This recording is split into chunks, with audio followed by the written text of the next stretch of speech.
Welcome back to the car channel on YouTube that comes and goes whenever it wants. I may upload again in 2 days, I may upload again in 2 weeks. But whenever it does happen, you're gonna know because you're part of the fam, you got the notification bell on, and you're not just here for a good time, you're here for a long time. And I thank you every time that you do come back. Today we're gonna be diving into what is my favorite mod, and what I feel like is the most important mod, and the first mod that you should do to any car if you're looking to do some modifications. There are 4 main ways to do this mod. We're gonna go through all 4 of them. I personally have experience doing 3 of the 4, but I have had experience in the 4th, just not my own car. With that being said, if you guys have ever thought about modifying the suspension of your vehicle in any way, or you have already modified the suspension of your vehicle, hit the thumbs up button to let me know, and go down in the comments, tell me what car it's on and what you did to the suspension. I'm really curious to see what our viewers of this channel altogether have done the most. The goal of today's video is to go over these 4 most common ways to modify your suspension and help you make the right choice, because it's not fun making the wrong one, and I know that I have in the past, which is why I've tried 3 of the 4. So by far, the #1 way that is most commonly done to modify your suspension is springs. Why do most people start out modifying their suspension by buying coil springs? Why is that the first thing people go to? Well, the #1 reason I think is because they're pretty dang affordable. They're a cheap way to get into modifying your suspension. They're a cheap way to lower your vehicle and get a better stance without really being too involved or breaking the bank. The main benefits that I can see are affordability. They can also change the look of your car drastically by lowering it an inch or 2, maybe even a little bit more. And they can help your performance a little bit, not as much as the rest that we're going to talk about though. That's pretty much where I think the positives end. There are a handful of negatives that you should know about so that you don't waste your money, make the wrong choice like I did when I bought springs for the first time and then have to go with something else. Really what makes springs maybe not the best choice for you is if you want to have some sort of level of adjustability, because once you put them on, your ride height is going to be set exactly where it is, and you're not going to be able to raise it if you want it higher. You're not going to be able to lower it if you want it lower. Another negative can be the install is going to be a little more complicated because you're not just pulling out one piece and putting it in. Once you pull out your struts, you're going to have to take those apart, get the springs off, you know, the infamous spring compressor memes.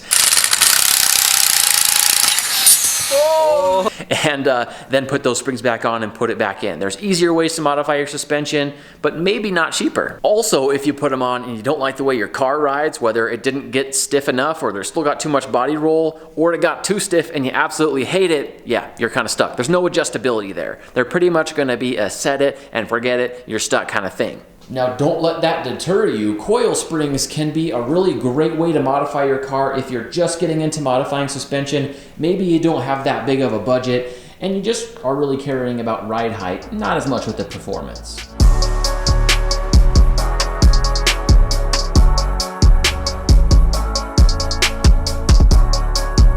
Maybe you feel like springs just isn't going to be enough for you and you want some level of adjustability with the shocks. Or maybe your shocks are already blown and you might as well do them while you're in there. So #2 is going to be springs and shocks separate from each other. Most of the time when you're doing this, the shocks that you're going to be purchasing are going to look more like this. Just a really plain, simple shock that sometimes might have some dampening adjustability up here.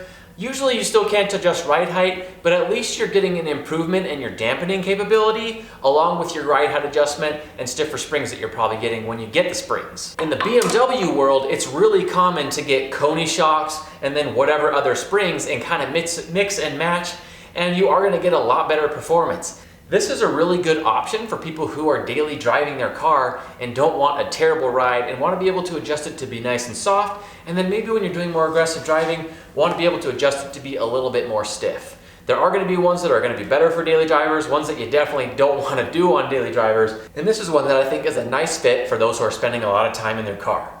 Now, when I first bought this BMW right here, it did have those Coney shocks, and I don't know what springs they were. They were old enough, they were blue, I don't know. And I could tell that it rode better than stock. I can tell it wasn't as high as stock, but I wanted it lower and it still did not have close to the level of performance that I wanted. I still had a ton of body roll, although you can mitigate that a little bit with sway bars, but a lot of it is going to come from your spring and shock combination.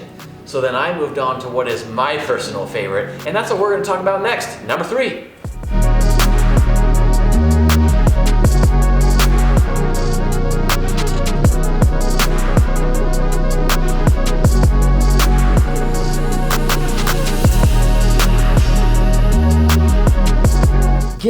to my personal favorite, the one that I like the most and the one that I recommend the most, I gotta thank Max Speeding Rods for sponsoring today's video.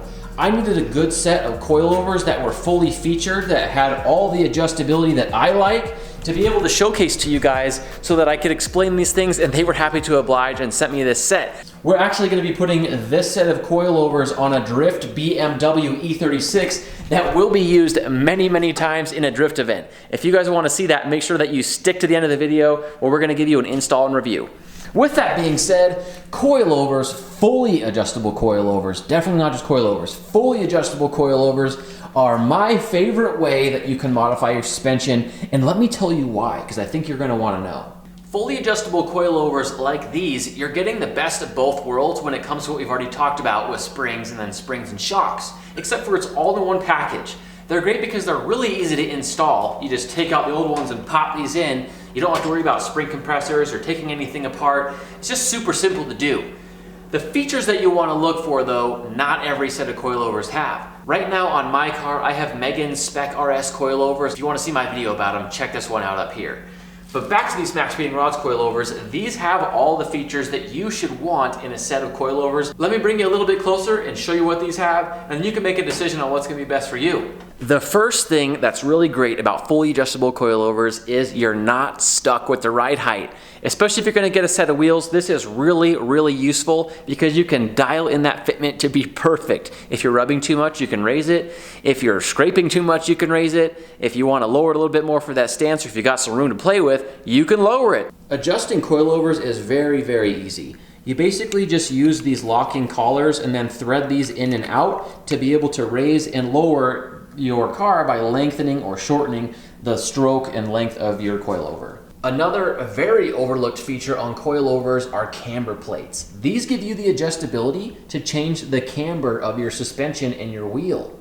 You might be able to see here on my wheels that they're leaned in a little bit. They have some negative camber. I do that to get really great fitment and also better handling. When you've got some negative camber, it helps in the turns to give your front end some more grip. Lowering the rear of your car will most likely get your camber out of whack in the back, so what you're going to have to do is get some adjustable lower control arms like these ones that Max Speeding Rods provided, so not only can you dial in your handling perfectly, but also the fitment.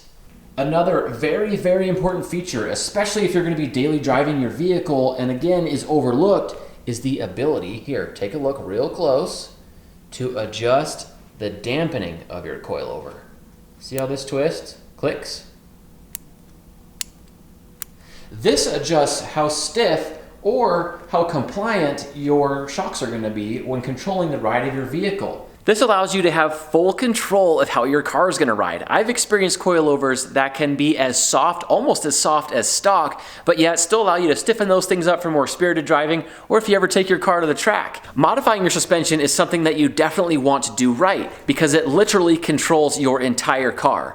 Everything above it that attaches to your suspension, which is the entire body of your car, is controlled by it. So it can decide how much it pitches, rolls, how compliant it is or not compliant it is. And it also controls the only thing that is attaching your car to the ground, which is your freaking tires that are bolted to your suspension. So choosing the right suspension for you is definitely something that you don't want to mess up.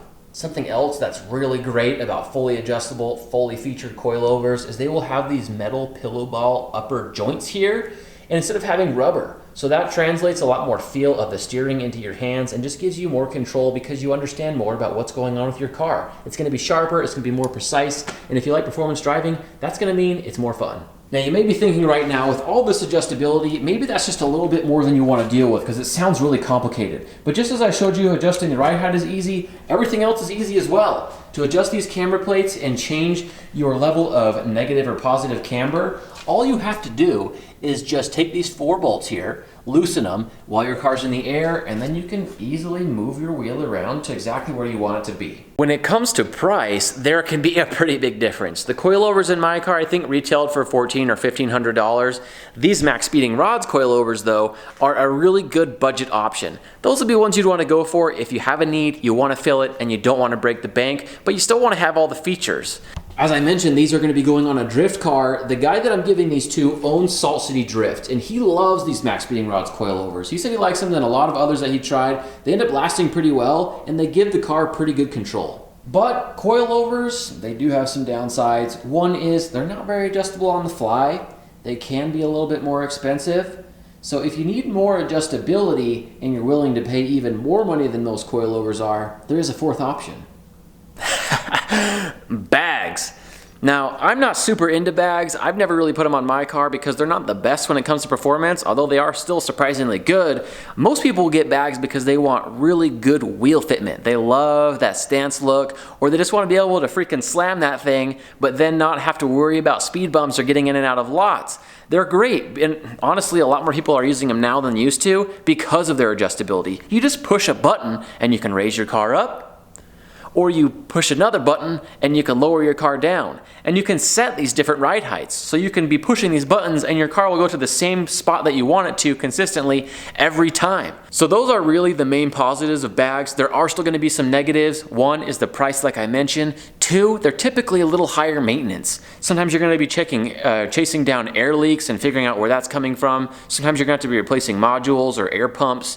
They just can be a little bit more picky, so you wanna make sure that you're getting a set, if you do decide to go with bags, that are really high quality so that you don't have to worry about any of that crap. Now that we've gone over the 4 most common ways that people modify their suspension and why you may or may not want to do them, I think it's time that we take this set of coilovers that was sent to us, toss them on the Drift E36, and take that sucker for a rip sideways. You guys gotta know that it's hard to have an episode of Treats on the Streets without smoking some tires one way or another.